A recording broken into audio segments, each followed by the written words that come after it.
¿Qué tal? Es un gusto volverles a saludar en nuestra asignatura para la licenciatura en Mercadotecnia, Estrategias para el Cambio. Y bueno, pues es interesante mencionar en este momento, estamos ya en la penúltima sesión, esta es nuestra sesión número 9.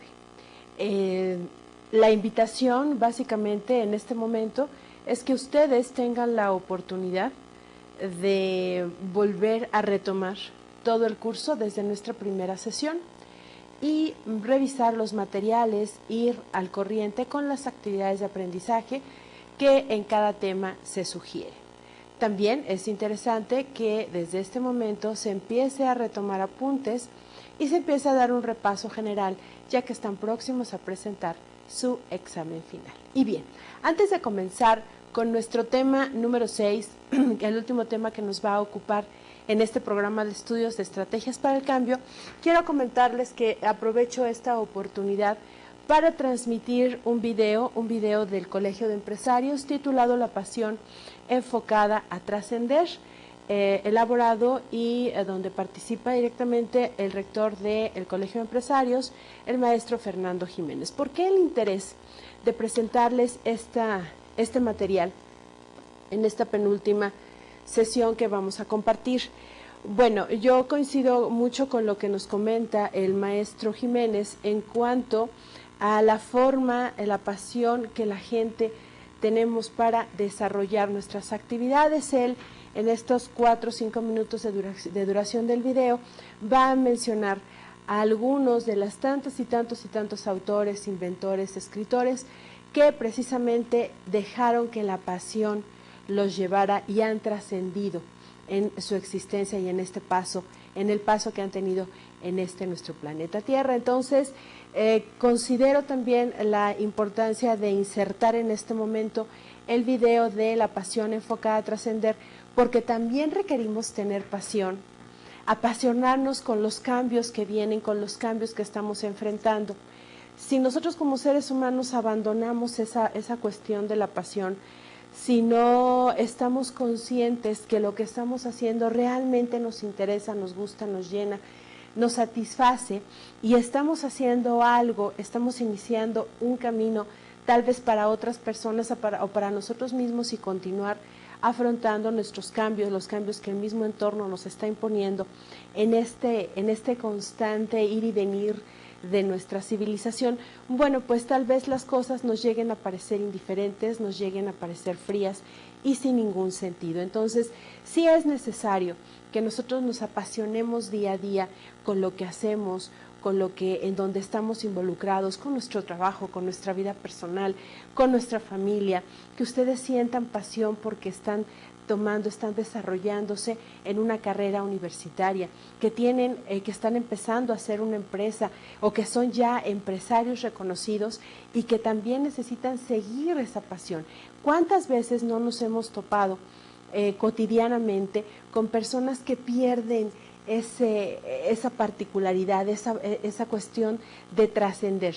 ¿Por qué? Pues porque hacen las cosas rutinariamente. Ustedes se suben, por ejemplo, a un transporte público, ya sea un taxi, un transporte colectivo. Observen las caras, los rostros de las personas con las que van compartiendo ese momento y vean que muchos llevan rostros de apatía, rostros de tristeza o rostros de conformismo.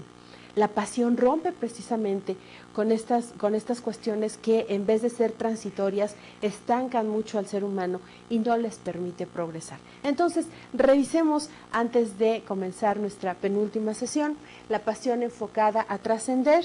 Les leo rápidamente la sinopsis del video.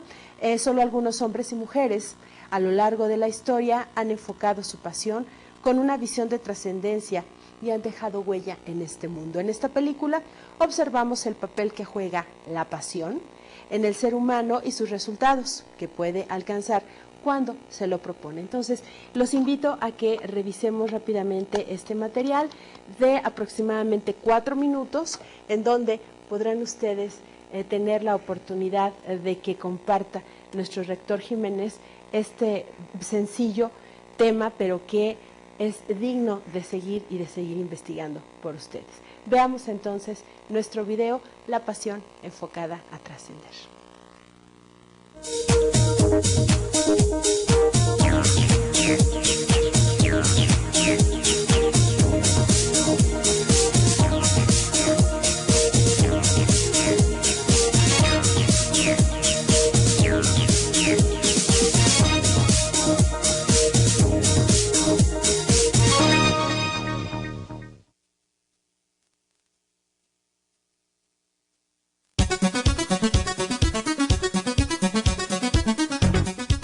La pasión es algo que nadie te puede dar porque está dentro de ti. Mi nombre es Fernando Jiménez y hoy hablaremos de la pasión. La pasión es el deseo vehemente que te impulsa a lograr cosas extraordinarias. No es cuestión de dinero, es cuestión de honor, de actitud, de orgullo, de dejar nuestra esencia en todo lo que hacemos. ¿Has escuchado en alguna ocasión que las cosas se parecen a su dueño? Qué verdad hay en esa frase. Todos somos ordinarios, pero si damos un extra adicional, nos convertimos en seres extraordinarios. Y los seres extraordinarios hacen cosas extraordinarias. El detalle está en excedernos en nuestras acciones. La pasión es un intangible que nos lleva a lo tangible. La pasión llevó a Beethoven a crear la 9ª Sinfonía, considerada por la UNESCO Patrimonio Universal de la Humanidad. La pasión llevó a Miguel Ángel Buonarroti a pintar la creación de Adán en la Capilla Sixtina. La pasión llevó a un joven soñador, Bill Gates, a revolucionar todo el mundo con su sistema de software Windows. La pasión genera una energía que viene de lo más profundo de tu alma. Es un compromiso con uno mismo que no se detiene hasta lograr lo que nos proponemos. Como J.K. Rowling, que combinó su pasión con fe, creatividad y perseverancia, logrando superar todas las barreras y dio a conocer al mundo entero su obra, Harry Potter, desbordando la pasión por la lectura en los 5 continentes. La pasión es hacer lo que nadie espera que hagamos, es sacar los talentos que tenemos y sorprender a los demás con nuestros actos. Ya que si soy único y irrepetible, ¿por qué no hacer cosas únicas e irrepetibles que dejen huella en este mundo? La pasión llevó a Guillermo González Camarena a desarrollar la televisión a color. La pasión llevó a Lorenzo Servige a transformar la idea de una simple pastelería local en el Grupo Internacional Bimbo. La pasión llevó a Lance Armstrong a romper todos los récords, incluyendo los suyos, convirtiéndose en el campeón de Tour de Francia en 7 ocasiones. La pasión es la diferencia entre el éxito y el fracaso. La pasión, combinada con el talento y la humildad, fue el motivo que tuvo un albañil para lograr ser uno de los cantantes de música ranchera más importantes de México, Vicente Fernández, alterando su destino de manera radical. La pasión altera el rumbo de los trabajos ordinarios. Los países de primer mundo han sido dirigidos por líderes con pasión, asumiendo los riesgos y transformando la adversidad en prosperidad. La pasión funciona de adentro hacia afuera y nos permite ver quiénes somos y cómo nos sentimos nosotros mismos. La pasión genera riqueza espiritual y material. Siempre da lo mejor y espera lo mejor, ya que la pasión enfocada a trascender no da resultados mediocres, porque pone atención en los pequeños detalles que hacen la gran diferencia. Ser perfeccionista es la clave. Soy Fernando Jiménez. Hasta la próxima.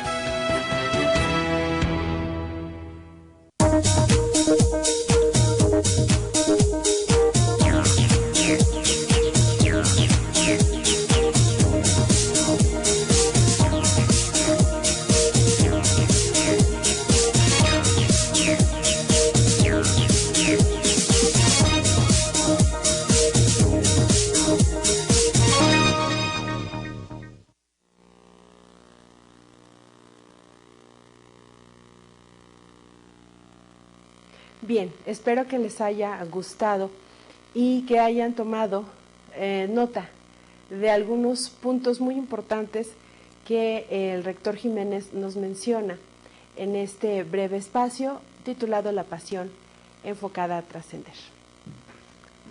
Ahora sí, entremos ya en materia en el último tema que nos ocupa en el programa de estudios y que lo veremos en esta y en la última sesión de Estrategias para el Cambio.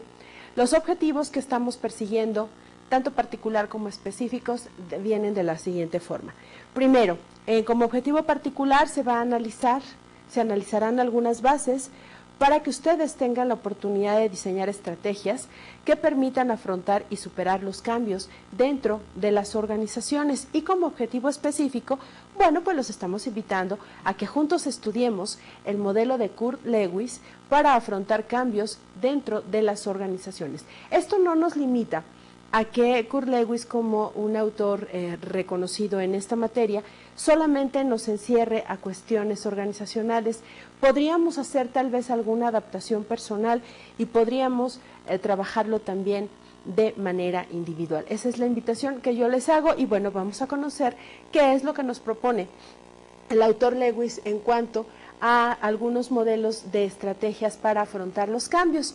El título de este tema número 6, que repito, abordaremos en esta y la próxima sesión, se titula Acciones de adaptación de las organizaciones. Hagamos un recuento rápidamente de lo que hemos estado viendo a través de las 8 sesiones anteriores.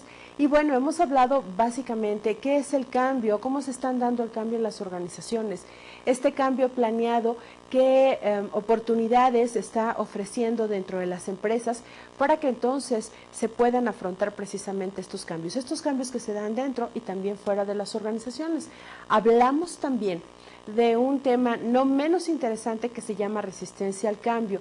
En esta y en la próxima sesión seguramente retomaremos algunos conceptos o retomaremos algunos elementos interesantes en cuanto a lo que es la resistencia al cambio para entonces poder enfrentarla o adaptarnos lo mejor que se pueda en las organizaciones cuando se registren precisamente estos cambios. Y bueno, el primer subtema que vamos a trabajar en esta sesión se titula Modelo de Kurt Lewis de los 3 pasos. Y bien, aquí integré en esta diapositiva una fotografía del autor para que nos fuera más familiar y entonces nos pudiéramos relacionar con lo que él plantea como modelo.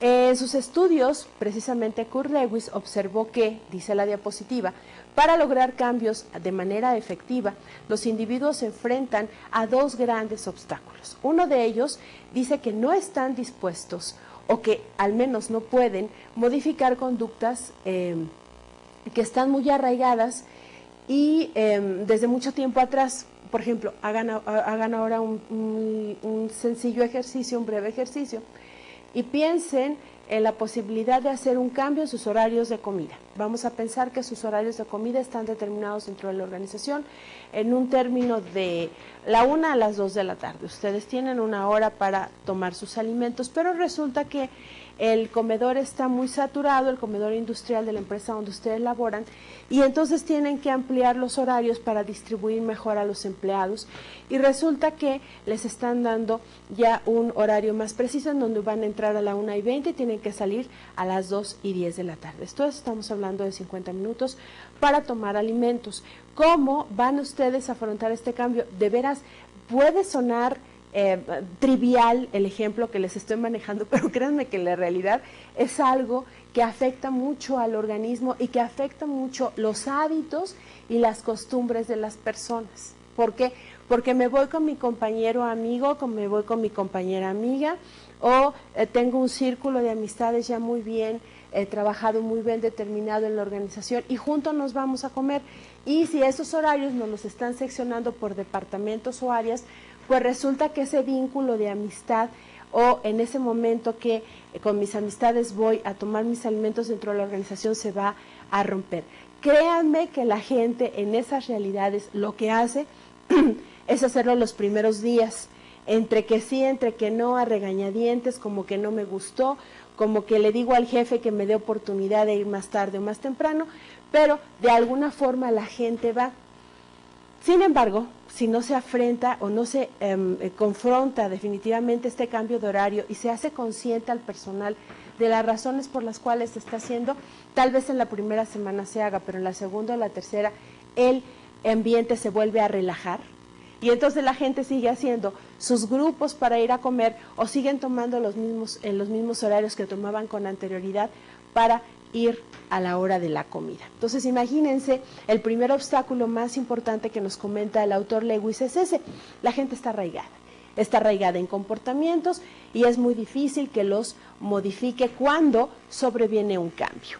Y el otro, bueno, pues que el cambio suele durar poco tiempo y el tiempo del cambio va a razón precisamente de la adaptación y de la disponibilidad que tenga la persona, o si se habla en términos generales, la organización, para poder asumirlos y para tomar acciones, y entonces ya que el cambio se haga parte de la rutina dentro de la empresa.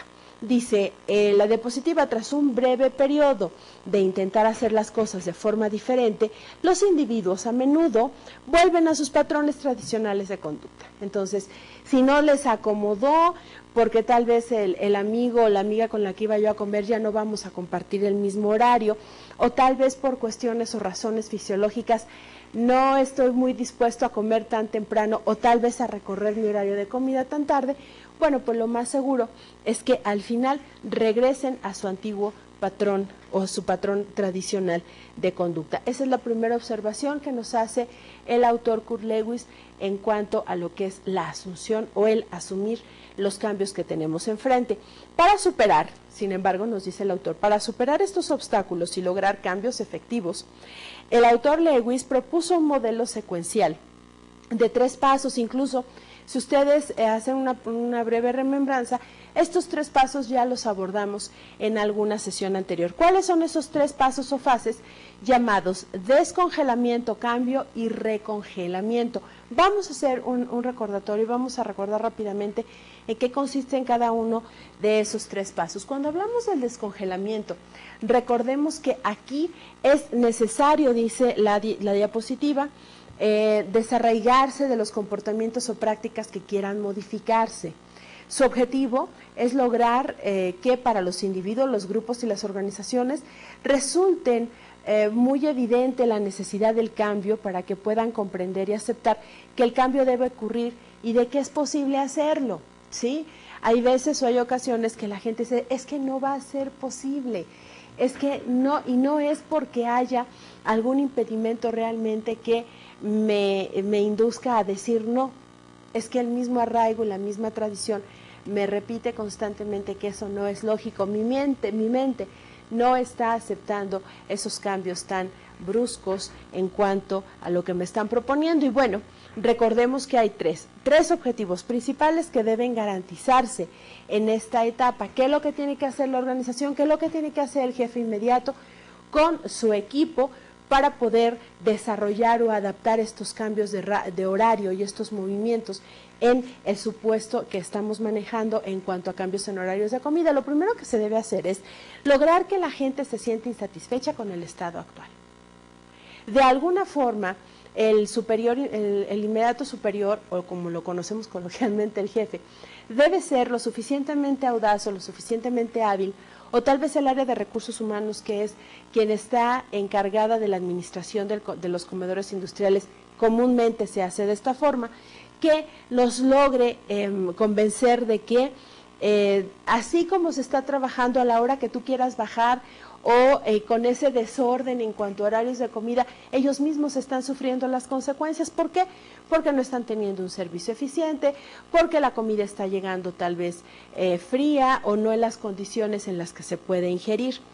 Después de que hemos logrado convencer a la gente que lo que está pasando actualmente nos produce cierta insatisfacción, entonces se debe convencer, o podemos asegurarnos que la gente esté convencida de la necesidad del cambio, a lo mejor vendiéndoles esta idea de que vamos a hacer una administración en cuanto a tiempos y personas en los horarios de comida.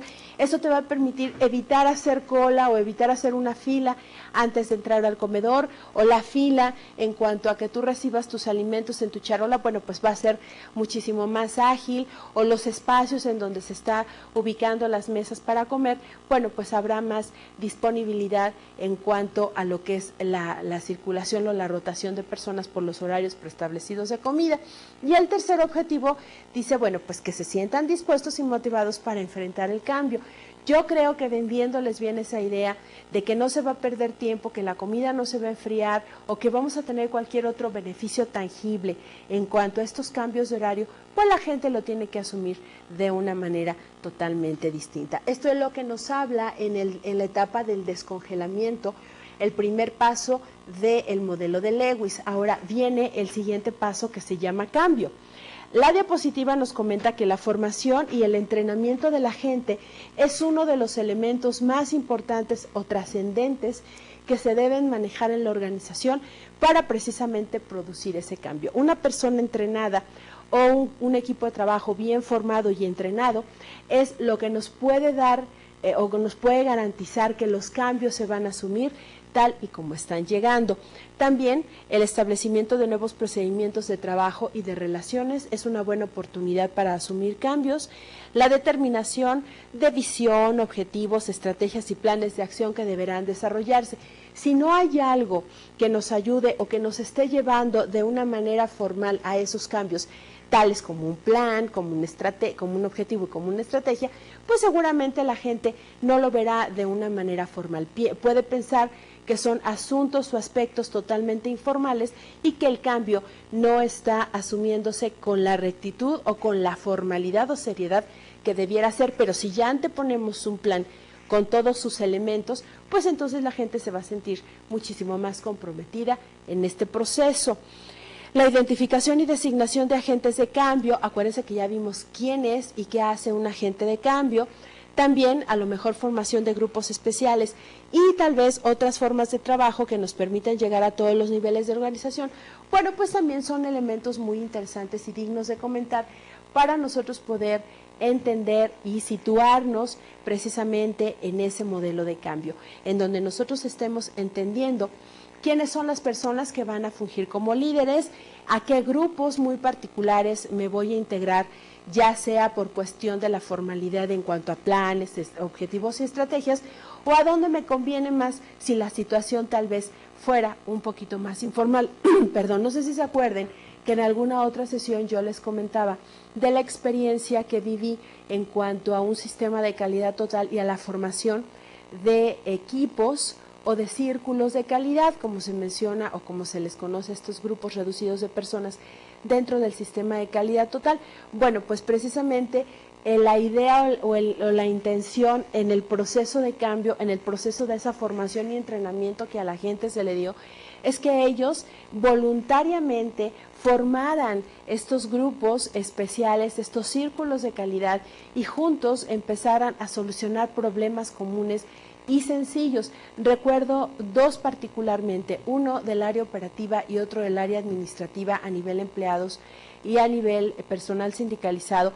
Y era, por ejemplo, en el área administrativa algo tan sencillo como poner una charola de entrada de los faxes que llegaban en todas las áreas o todos los departamentos de la organización. En serio, ustedes en este momento pueden estar pensando, ay, es que es ilógico, ¿cómo crees que...? Sí. Ustedes llegaban, o el personal, perdón, llegaba al lugar donde tenían ubicado el fax del área o del departamento o del piso, porque en aquel entonces se manejaban los fax por pisos, y te encontrabas con una cantidad impresionante de papel. En aquel entonces, estoy hablando de tiempos pasados, en aquel entonces se usaba mucho el papel térmico y obvio cuando salían los faxes salían en rollos, salían enrollados y entonces ustedes podían asomarse abajo del escritorio o la mesa y era cantidades impresionantes de papel enrollado que sabe Dios de dónde habían llegado. La idea básicamente es que todos en conjunto trabajaran, se rolaran tal vez una vuelta, 2 o 3 vueltas en el día y se pusieran a ordenar y se pusieran a clasificar incluso los faxes y, ¿por qué no también entregarlos a los destinatarios si es que no los habían recogido? Suena de veras de risa, suena algo ilógico o algo que nosotros podemos pensar que es de obviedad dentro de las funciones de una organización o de un departamento. No lo hacía la gente. Y esto, como formación de círculos de calidad, permitió afrontar cambios. Hubo gente que aceptó la responsabilidad de que no recibía los faxes o que andaba apelando por sus documentos en fax, pues porque nunca los iba a recoger, porque no tenía esa idea, porque no aceptaba. Había mucha gente, créanmelo, había mucha gente que para que fuera a poner un fax o fuera a revisar si ya había llegado un fax, era en una situación tremenda porque no creían, como que en ese momento la tecnología que ya empezaba a darnos muchas oportunidades de comunicación inmediata, todavía la gente no estaba así como que muy ubicada en recibir comunicaciones de una manera tan rápida como se hacía en aquel entonces, estoy hablando de la década de los 80, finales 80, principios de los 90, con el uso y manejo del telefax, por ejemplo. Entonces, bueno, aquí en el cambio precisamente requerimos entrenar, requerimos formar, establecer procedimientos. Ese fue un nuevo procedimiento que como círculo de calidad las personas que lo conformaron estuvieron de acuerdo en hacerlo y bueno, pues dio los resultados esperados. También aquí me permito sugerirles algunos procesos y técnicas típicos que se dan en la etapa del cambio. Entre otros podemos mencionar la experimentación, la generación de un ambiente de creatividad, la capacitación, la prueba-error. Los cambios de roles también son bien interesantes, ahorita les platico otra experiencia, la confrontación de clientes importantes y el benchmarking. Del benchmarking ya habíamos hablado en alguna otra materia y bueno, pues es estar midiendo esas fuerzas con la competencia, estar constantemente en una evaluación para poder entender cómo está la competencia y qué estoy haciendo yo para estar caminando dentro de este mundo competitivo. Pero bueno, alguna experiencia en cuestión de los cambios de roles. Fíjense que alguna persona, algún alumno en alguna experiencia de aula me comentaba lo siguiente: esta persona trabajó en una empresa en donde cada mes se hacían cambios de roles, pero escúchenme en qué momento, en el momento de tomar los alimentos. Entonces, lo que se hacía era, por parte de recursos humanos, me parece una idea muy interesante. Yo no dudo que muchas empresas ya lo estén haciendo, y si no lo están haciendo, háganlo, por favor. Es una muy buena oportunidad de asumir estos cambios de roles. Resulta que cada mes un departamento tenía que programar a los jefes un determinado día de la semana, desde directores, gerentes y mandos intermedios, para que ellos le dieran de comer a sus empleados. Entonces, cuando esta persona me comparte la experiencia, él me la compartió de una manera muy sorprendido. Yo también me quedé sorprendida cuando lo compartió en el grupo, porque dice que cuando a él le tocó la primera vez llegar al comedor y bueno, hacer su fila para tomar sus alimentos, su jefe inmediato lo recibió en la puerta junto con el que en aquel entonces era el jefe de comedor, y era nada más, les digo, por áreas, muy bien programado. Lo invitaron a pasar a una mesa especial, y ahí lo dejaron sentadito, y entonces su jefe le dijo: mira, para hoy R, no vamos a decir nombres, para hoy R tenemos de comer estas 2 sopas, esta opción de ensaladas y esta opción de plato fuerte. De agua tenemos este y este, o tenemos refresco. Y entonces él le dijo: no, pues quiero, como si fuera un mesero.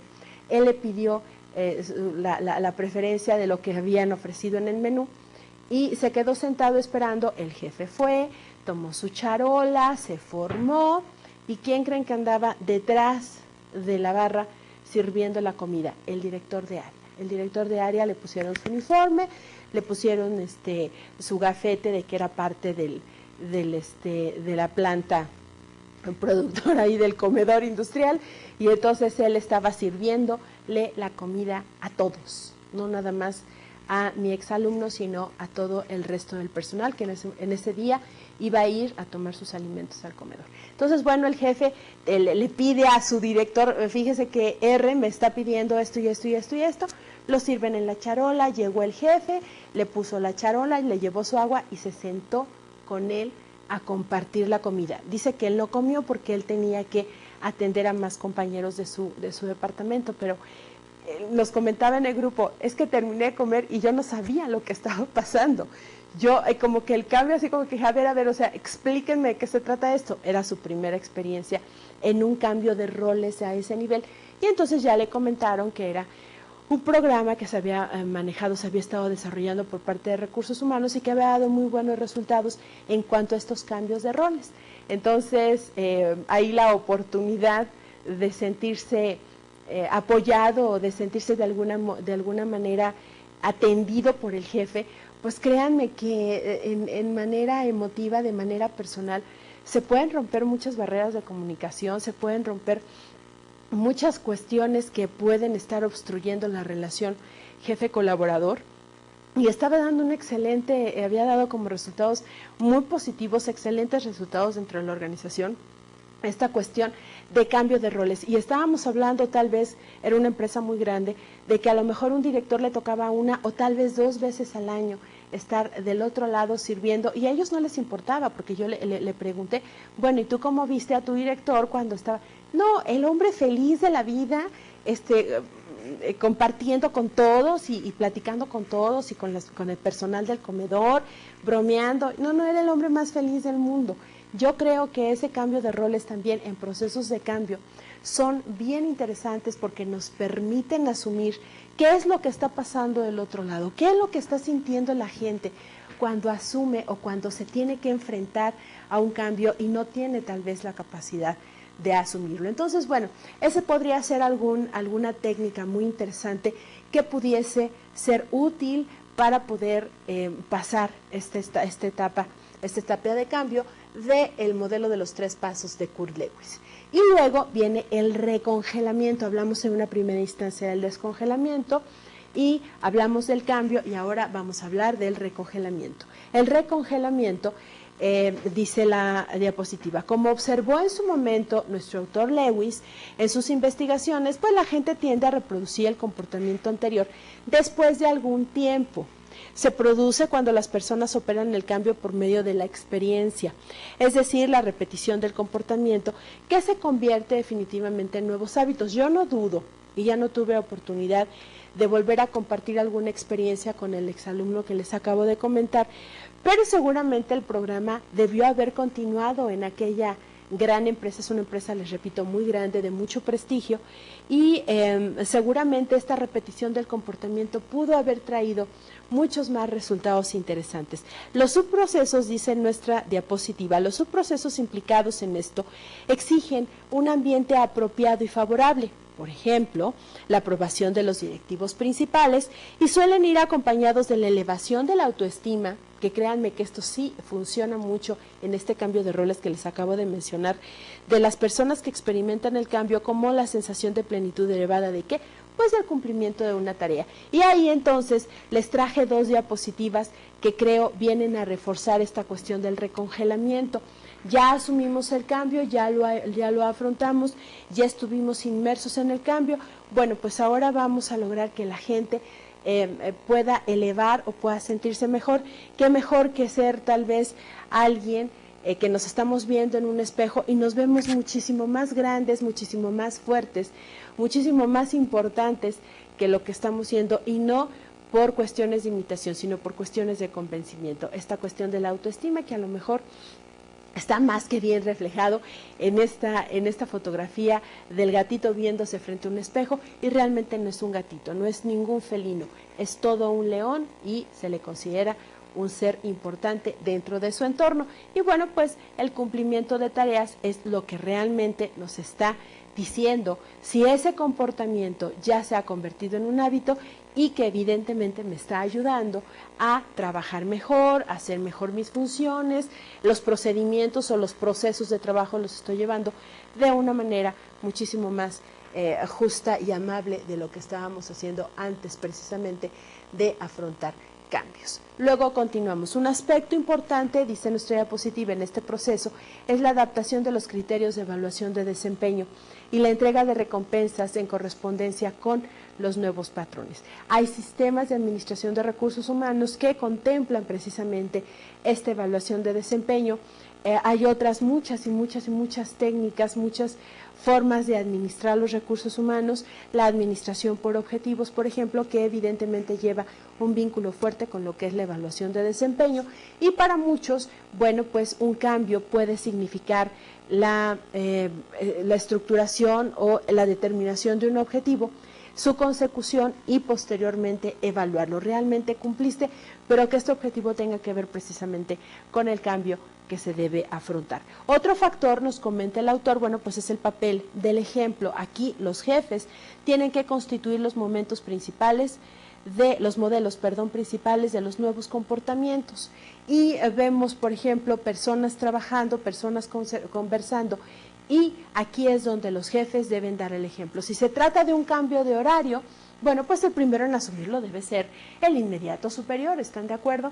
Si, no sé, hay un cambio Es que les digo, a lo mejor están pensando en ejemplos tan triviales, pero créanme que es la verdad dentro de lo que es una organización.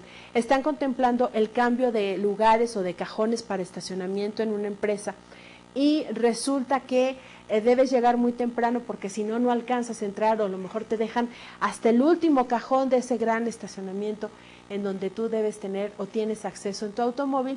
Bueno, pues a lo mejor un cambio implicaría que desaparecieran esos lugares privilegiados para los altos directivos y que todo el mundo se fuera estacionando tal y como fuera llegando a la organización. Esto podría producir un caos, pero yo creo que podría ser un buen inicio. Sí hay que hacer papeles que ejemplifiquen precisamente el afrontar o el asumir esos cambios dentro de la organización. También nos comenta el autor Lewis que la vigencia de este modelo de los 3 pasos, con los aportes posteriores de otro autor de apellido Shane, es reconocida por todos los especialistas. El autor Shane reconoce que en la etapa de introducción de los cambios, donde estamos a la mitad después de un descongelamiento, pues es necesario utilizar algún modelo o patrón para conducir precisamente este cambio. Y aquí quise mostrar las diferencias que puede haber precisamente en esta introducción de los cambios. Una secretaria tradicional con una máquina de escribir tradicional mecánica, que si no eran buenas mecanógrafas, si no tenían dominio de la máquina, bueno, pues perdían más tiempo en cuanto a lo que era errores de dedo, por ejemplo, en el teclado, o tal vez una lentitud muchísimo más manifiesta de lo que hoy en un computador o en un procesador de palabras pues tenemos la oportunidad de hacer. Esos cambios, esos cambios trascendentales en actividades secretariales o administrativas, por ejemplo, pues nos han llevado a hacer cosas inverosímiles, a hacer cosas realmente increíbles. Hay infinidad de softwares, desde la parte administrativa a la parte de investigación de mercados, por ejemplo, hay algo que se llama esta base de software de estadísticas para ciencias sociales, en donde solamente se capturan los datos de investigaciones cuantitativas, que puede ser de 500 encuestas para arriba, de miles de encuestas, y que los resultados se dan prácticamente en forma inmediata. Entonces, estos cambios de lo tradicional a las innovaciones o a estos cambios tecnológicos, pues son los que precisamente se asumen en esta introducción de los cambios. Eso es lo que nos comentó Kurt Lewis en su modelo de los 3 pasos. Ahora veamos lo que este mismo autor nos aporta comentando el modelo de investigación de la acción. El origen de este modelo de investigación de la acción, bueno, pues también es del autor que estamos abordando en esta ocasión y fue utilizado por primera vez en la década de los 40, en donde se describía una forma de investigación que podía ligar el enfoque experimental de la ciencia social con programas de acción social que respondiera a los problemas sociales principales de entonces. A través de esta investigación-acción, entonces el autor Lewis argumentaba que se podía lograr en forma simultánea avances teóricos y cambios sociales. Esta es la base y este es el fundamento para las investigaciones de mercado que hoy día se desarrollan en el área de mercadotecnia.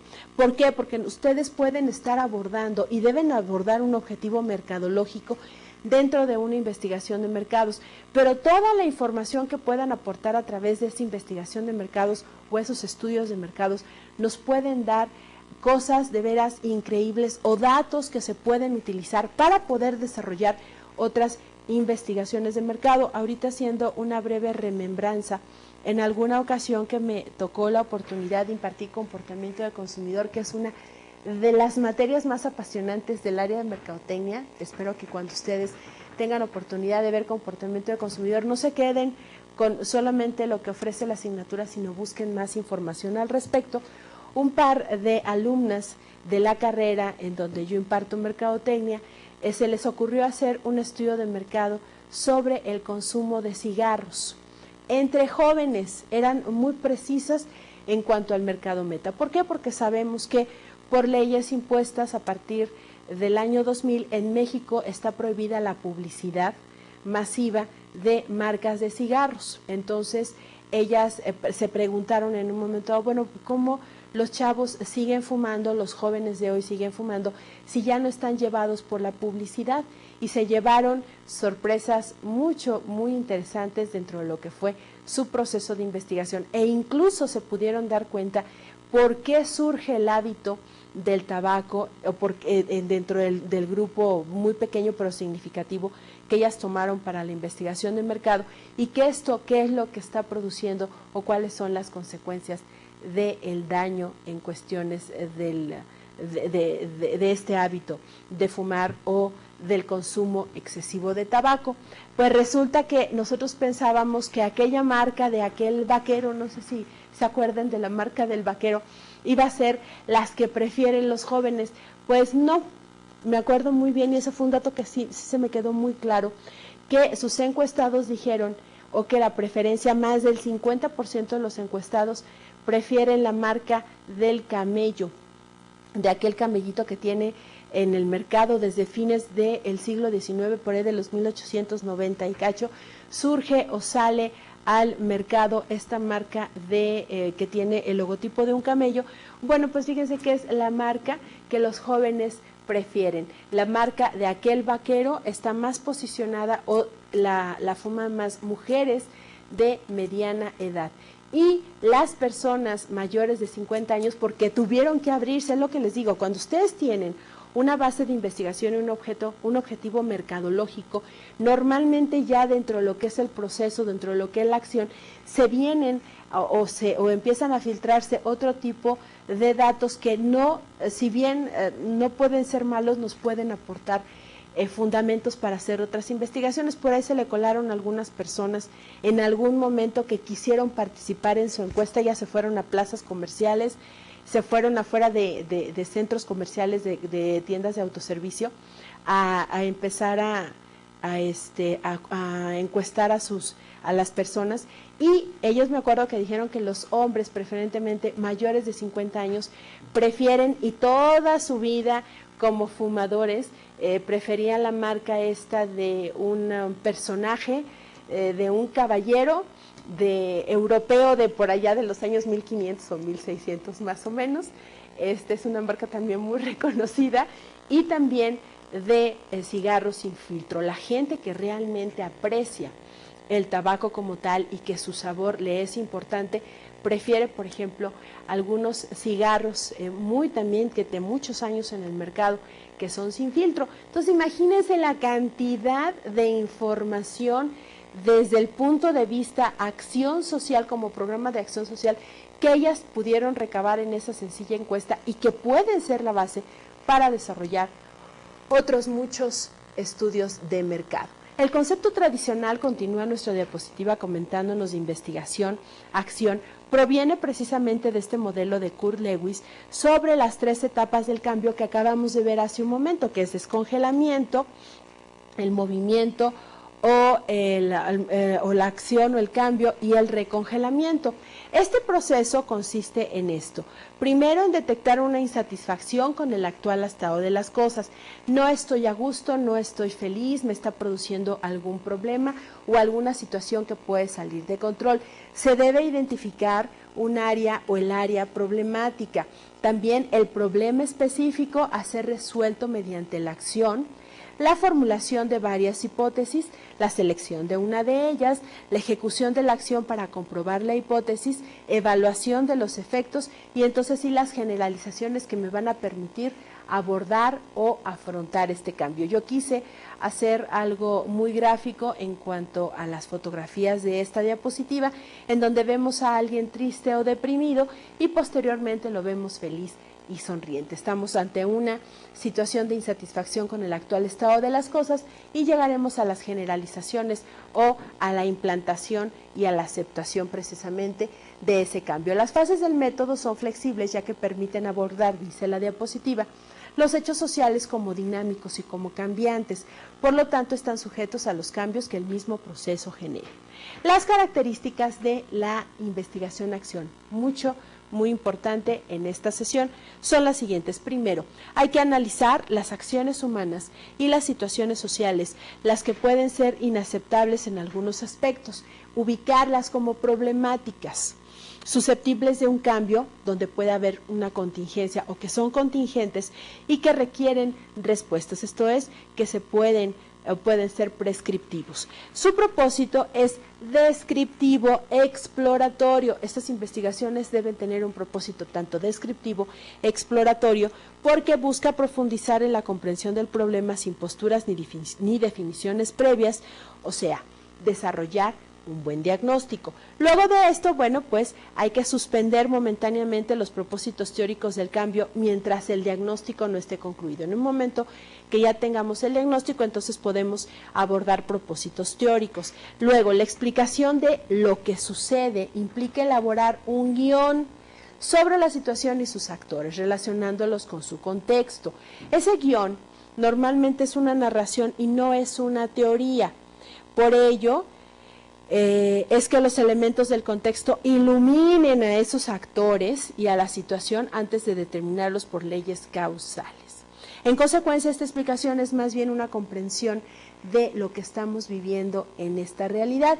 El resultado es más una interpretación que una explicación dura, ¿sí? No estamos hablando de números, no estamos hablando de una investigación cuantitativa, no estamos hablando de número de encuestas, de números de sí o de números de no como respuesta, más bien es una interpretación de lo que nosotros estemos viendo a partir del desarrollo de ese guión. La interpretación de lo que ocurre es una transacción de las interpretaciones muy particulares de cada actor. Se busca alcanzar una mirada consensuada de las subjetividades de los integrantes de la organización. Entonces aquí también se puede tomar un sociodrama o una dramatización para abordar esa investigación-acción. Y bueno, pues lo que les quise traer en las diapositivas básicamente pues son fotos de personas que están en constante movimiento teatral. Luego dice la investigación-acción, bueno, pues valora esa subjetividad y cómo ésta se expresa en el lenguaje auténtico de los participantes en el diagnóstico. La subjetividad no es el rechazo a la objetividad, más bien es la intención de captar las interpretaciones de la gente, sus creencias e incluso sus significaciones. Además, el informe se redacta en un lenguaje de sentido común y no en un estilo de comunicación académica. Todo esto es muy a nivel sentido común, es algo muy sencillo y muy preciso de hacer. Luego dice, la investigación-acción tiene una raíz epistemológica, globalmente llamada cualitativa. Por lo tanto, se ajusta a los rasgos típicos de estudios generados en este paradigma, en el paradigma de la investigación cualitativa, que normalmente se asocia exclusivamente investigación-acción con el paradigma interpretativo o cualitativo, lo acabo de mencionar, en donde no obstante también existe una investigación-acción de corte cuantitativo, esto es. Y el último paso, y ya para concluir nuestra sesión número 9, les comento que esta investigación-acción para los participantes es un proceso de autorreflexión sobre sí mismos, sobre los demás y sobre la situación.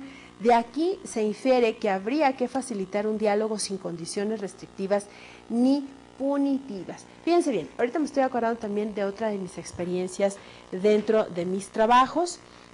Hace algún tiempo me comentaban en una institución donde yo tuve la oportunidad de trabajar que se habían registrado muchos problemas porque no se habían asumido cambios en los puestos de trabajo del área de telemarketing. Fíjense qué delicado y qué importante es precisamente hacer que la gente asuma sus cambios. Había mucha falta de comunicación entre lo que era el área de telemarketing con el área administrativa, y bueno, pues el líder de esta institución, que en este caso era un rector, el rector de esta institución asumió la responsabilidad y entonces dijo, bueno, pues algo tenemos que hacer, vamos a hacer un sábado exclusivamente de dinámicas de grupo y entonces vamos a llevar observadores dentro de su equipo académico. Contaba este rector con gente muy preparada, con psicólogos y con psicopedagogos que de alguna u otra forma podían estar evaluando las acciones. Entonces, bueno, total, se planeó un sábado, se trajo a toda la gente, se cerró la universidad y entonces se empezaron a hacer una serie de dinámicas que llevaran precisamente a lo que nos comenta esta investigación-acción, a determinar qué rol estaba desarrollando cada uno de los integrantes de las distintas áreas de la institución, se pusieron a hacer, me platicaron unas dramatizaciones, luego hicieron un sociodrama, luego hicieron pruebas de resistencia o dinámicas de resistencia, de esas que incluso he puesto fotografías en diapositivas, donde están los dos bandos jalando aquella cuerda, a ver quién jala más o a ver quién se va a ir hacia un, por ejemplo, un charco de agua sucia o un charco con lodo. No, aquí no fue tan dramático, pero sí se estaban manejando a través de las dinámicas quién era quien estaba manejando más o quién se estaba resistiendo más al cambio a través de todos estos juegos. Y bueno, se hizo todo un reporte muy completo, un reporte no desde el punto de vista científico, sino a nivel interpretativo. Incluso hubo una chica que sufrió un accidente porque ella se resistía a hacer un ejercicio dentro de una dinámica, creo que era saltar o pasar de un lado a otro, y se estresó tanto y sintió tanto la presión de la gente que terminó cayéndose de una manera, me platicaban, muy absurda, y se esguinzó un pie. Entonces es cuando tú empiezas a pensar y dices, bueno, ¿hasta dónde puede llevarme mi resistencia a hacerme daño o a provocar un accidente dentro del área de trabajo? Afortunadamente todo pasó bien, no hubo ningún problema, se limaron las perezas, se volvieron a abrir canales de comunicación y se aceptaron los cambios pertinentes. Con esta diapositiva cierro y con este último comentario que nos ofrecen.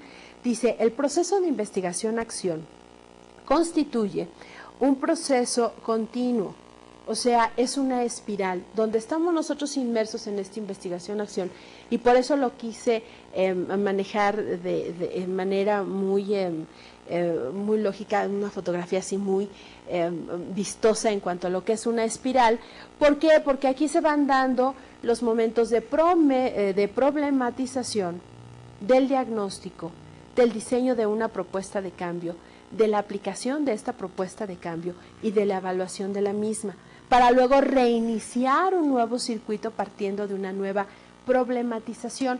Y es a lo que regreso para cerrar con aquel estudio de mercado del comportamiento del consumidor que mis alumnas hicieron en su momento. Fíjense, yo les pedía como base de proyecto que se hiciera un estudio de mercado sobre el uso o el consumo de productos de primera necesidad. Y ellas me decían que para muchos, en muchos momentos, un producto de primera necesidad suele ser el cigarro. Yo no estoy muy convencida de ello, será porque soy no fumadora, pero de alguna forma ellas quisieron ver precisamente esta problemática de una manera muy simpática y un poco medio extraña, ¿no? Lo debo admitir.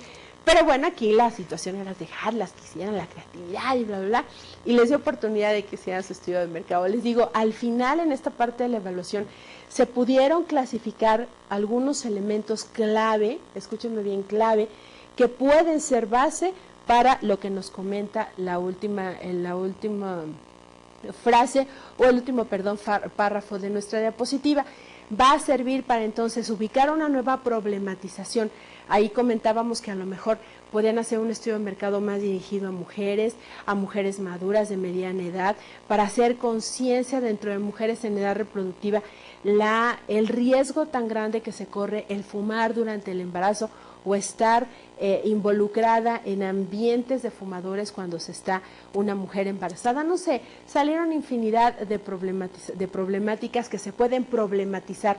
El sentido de la problematización nos lleva a ser muy claros y muy específicos en cuanto al problema. Yo puedo hablar del problema del agua, ese es un problema, pero problematizar un asunto así me tiene que llevar a hacer algo muy específico, muy claro y muy particular, con una descripción igualmente de precisa, en donde diga qué es, por qué y para qué estoy abordando esa cuestión de la problematización. Entonces nos lleva a hacer nuevas problematizaciones y entonces nos lleva a nuevas investigaciones que nos lleve precisamente a una acción. Entonces, bueno, terminamos esta sesión 9. No se les olvide, por favor, estudiantes de Estrategias para el Cambio, están a punto de terminar su programa de estudios de esta asignatura. Es importante que retomen sus apuntes, es importante que retomen las diapositivas y que se preparen para el examen final. Yo los espero en la siguiente sesión, que será la última que nos ocupe en Estrategias para el Cambio. Los veré en la próxima ocasión. Gracias.